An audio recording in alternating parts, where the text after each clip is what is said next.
Esta noche nos acompaña Gonzalo Prialé, él es el presidente de la Asociación para el Fomento de la Infraestructura Nacional, Asociación para el Fomento de la Infraestructura Nacional, AFIN. Y precisamente una de las cosas de las que padece nuestro país es de déficit en infraestructura. Bienvenido, Gonzalo. Buenas noches. Gracias por acompañarnos esta noche. El año pasado, el Poder Ejecutivo invitó a los presidentes regionales a una reunión con Proinversión, ¿verdad? Y hubo una serie de acuerdos, se acordaron una serie de proyectos. ¿Qué ha pasado con eso? Es un fenómeno bien interesante. Efectivamente, en diciembre se organizó un foro en Lima donde las regiones trajeron sus proyectos. Lo primero que me impresionó mucho fue que las regiones propusieron más de 100 proyectos y la mayoría de ellos eran asociaciones público-privadas, es decir, contra lo que la gente pensaría que hay en las regiones pobres o en las regiones del interior un rechazo a la inversión privada. Lejos de eso, las regiones están pidiendo, claman por inversión privada en forma de asociaciones público-privadas, tanto que en AFIN hemos analizado este conjunto de proyectos y encontramos 59 proyectos que suman 21.000 millones de dólares en todas las regiones y que algunos de ellos son muy buenos proyectos. Ahora, ¿qué es lo que ha seguido? Ese es el problema, no ha seguido nada. El otro día el presidente de la Asamblea de Presidentes Regionales, es decir, César Villanueva, comentaba eso, que no encuentran apoyo para los proyectos que las regiones quieren promover.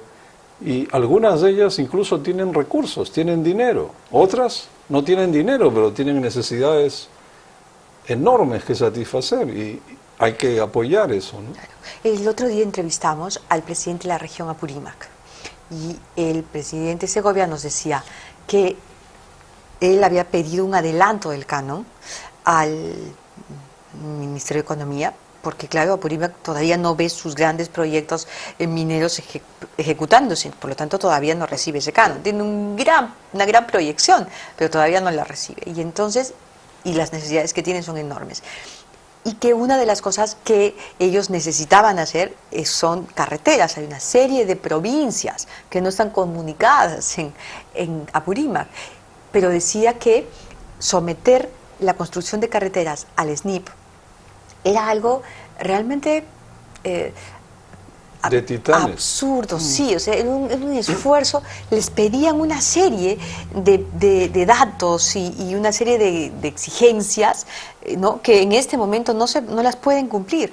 Y decía una cosa muy inteligente, decía, si construyo la carretera ahora, en unos años voy a tener la circulación que el SNIP me exige, pero si no la construyo ahora, no la voy a tener ni en los siguientes años ni después, al contrario, voy a tener más pobreza.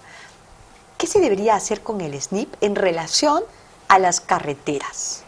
Sí, en realidad lo que ha sucedido es que se ha avanzado con carreteras en el país, sobre todo en la costa, y algunas como las IRSAS, que son carreteras sumamente importantes. Pero yo diría que se ha agotado prácticamente el stock de carreteras que sean autosostenibles, es decir, que tengan un tráfico que las justifiquen. Y entonces entramos al tema pues del huevo y la gallina, o sea, ¿cómo justificar una carretera donde no hay tráfico? Y por otro lado, ¿cómo va a haber tráfico si no hay carretera? Entonces, para salir de este embrollo, hay que facilitar las cosas, cofinanciar, viabilizar que las regiones y los gobiernos locales puedan pasar por el SNIP, apoyándolos para eso. En vez de usar al SNIP como se ha venido usando, para frenar inversiones, para evitar el gasto improductivo, le dicen. Es decir, el gasto que no le gusta al MEF que se haga, no le gustaba. El SNIP era una herramienta para evitar que se gaste. Ahora, la paradoja es que el actual director ejecutivo de Proinversión ha sido jefe del SNIP. Y esperamos que ahora que está en el ataque, meta goles y que no siga jugando a la defensiva en base a la experiencia que adquirió en el SNIP durante los años en que el SNIP se usaba para evitar que se invierta. Se usaba para evitar que se invierta mal, porque también se hacían algunas inversiones un poco jaladas de los cabellos, ¿no es cierto? Por ejemplo, grandes coliseos de gallos en lugares donde no hay agua potable, en fin, una serie. Pero en el tema de las carreteras, ¿no deberían liberarse? Yo creo que el SNIP es necesario, pero debe simplificarse, debe facilitarse su utilización y por otro lado, paradójicamente, hay que pasar por el SNIP una escuela en un pequeño lugar en la sierra. Claro. Hay que hacer análisis como científico espacial para ver si se justifica. No, es obvio que eso hay una necesidad. Hay cosas donde habría que simplificarlo al extremo, temas donde habría que simplificarlo al extremo y otros donde habría que agilizarlo. Por ejemplo, una gran obra para las regiones de la sierra, eso incluye a Apurímac, es la longitudinal de la sierra, son 3.500 kilómetros. Ha sido priorizada por Proinversión para concursarse, teóricamente, este o el próximo año. Dicen que lo empezarán a considerar el próximo año. Pero ahí tenemos un caso. Si se aplicara el SNIP a esta obra que va a ser cofinanciada en tramos, es posible que los cálculos no permitan que se justifique la obra. Pero en cambio, si se calcula la viabilidad de esta obra de punta a punta, desde Puno hasta la Sierra de Piura, eso se justifica ampliamente. El potencial que tiene para desarrollar esas regiones, esta carretera, es grandioso. Por otro lado, la inversión en infraestructura tiene un gran impacto en la economía, un efecto multiplicador. Por cada 2.5% de inversión en infraestructura, el producto bruto de la economía, el producto nacional crece 1% mientras se construye y sigue creciendo a lo largo de los años por los beneficios indirectos e inducidos que traen las obras. Es decir, el progreso viene rápidamente cuando se abre la compuerta de la conectividad de los peruanos mediante carreteras. Y esto hay que apoyarlo. Los planes que han anunciado en Proinversión consisten en 26 proyectos que se concursarían este y el próximo año, por aproximadamente 10.500 millones de dólares. Para el 2012 apuntan a concursar el 22% de este monto, 2.100 millones, que viene a ser más o menos 1.4% del producto, cuando lo que debiéramos invertir anualmente en infraestructura sería 6% para salir de la pobreza rápidamente y lograr niveles de desarrollo como los que tienen ahora países que han alcanzado eso, el desarrollo. Entonces, de este programa de concursos que ha lanzado Proinversión, sin embargo, el 80% está programado para el año siguiente. Y de ese conjunto,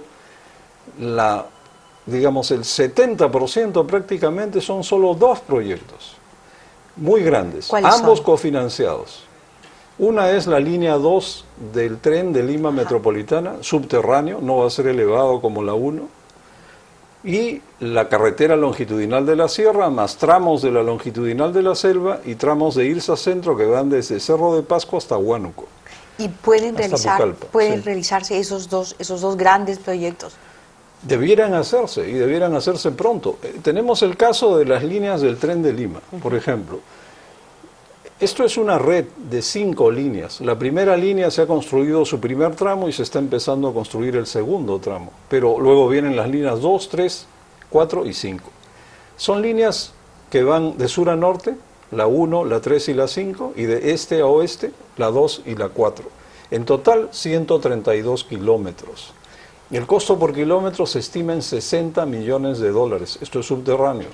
Esto es un costo relativamente moderado y muy eficiente considerando metros conocidos del mundo entero, donde el rango de precios, esto está en la parte baja del rango de precios de los subterráneos conocidos. ¿Y en cuánto tiempo se pagaría?